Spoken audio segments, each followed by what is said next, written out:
shortly after landing in Afghanistan. And that means that they've got to be able to cope with the dust, and it's different to Iraq, so you can't just transfer a helicopter from Iraq, say, to Afghanistan and expect it just to operate. It won't. It's a different sort of environment. So you have to equip the helicopters and then change them and change their filter systems and so on in order to transfer them out. And that can't be done overnight. So what the Prime Minister's ordered is that they push through these amendments, these changes to the helicopters as quickly as possible to ensure that we get more out there. In the meantime, we have got helicopters out there, a fair number. But we are using American helicopters quite a lot.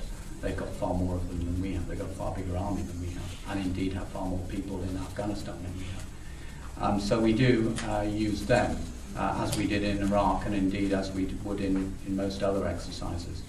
It's very unlikely, Falklands is an exception, that Britain would go to war without allies, because we operate through NATO, the North Atlantic Treaty Organization, with the United States, with other European countries, in order to share the burden of providing equipment. So, have our troops got the equipment? Well, they certainly need some more helicopters. By and large, otherwise, they should have most of the equipment they need. Sometimes shortages occur, which are supply chain shortages, which means that something doesn't arrive when it should. I mean, that happens in all sorts of situations. And therefore, people may be left short for a short period of time, but it shouldn't be more than that.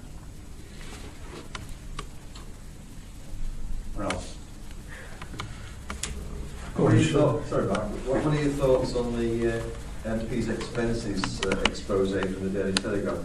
And then I've forgotten the name of the person who did the report afterwards. What was the person who did the report recommending? Well, there's two reports, but one that we're waiting the outcome at the moment of is by Sir Thomas Legge. But, I mean, the MP's expenses thing was, in a sense, an accident waiting to happen. The history of it is that back in the 80s, when the economy was in difficulties, there was a recommendation that MPs should have a salary increase.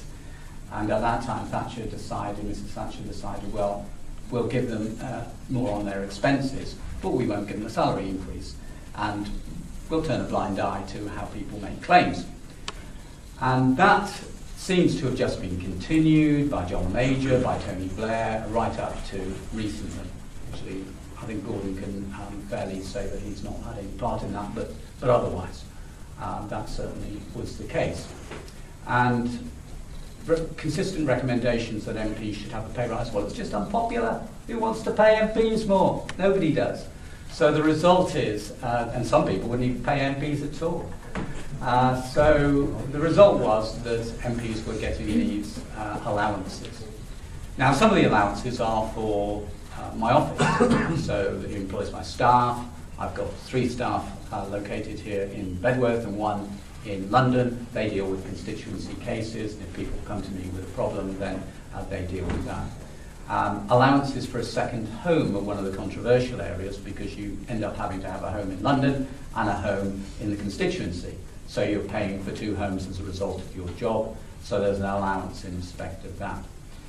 I took through the Freedom of Information Act back in 1999, and subsequently became the Freedom of Information Act 2000, which I was very clear was going to lead to this at some point, to everything having to be open as far as MPs were concerned. Indeed, I warned both Jack Straw and through him Tony Blair that this was going to happen at some point, and they should be aware of it.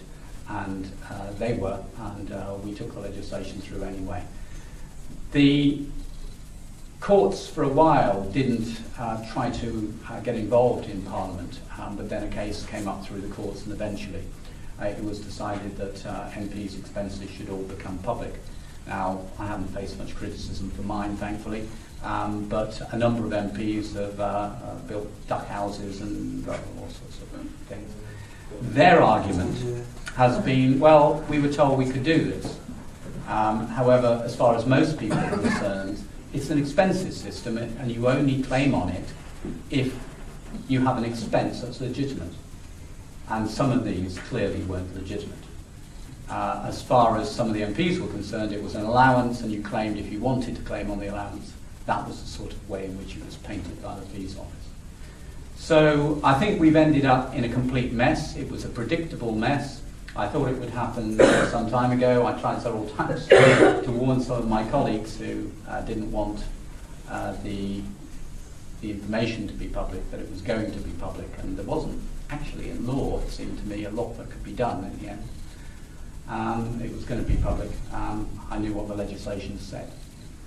So it did become public, and there was a scandal. There was a scandal back in 1996 when certain MPs were found to be taking bribes for asking questions, and that caused a big review of the way in which MPs were paid and what they could do.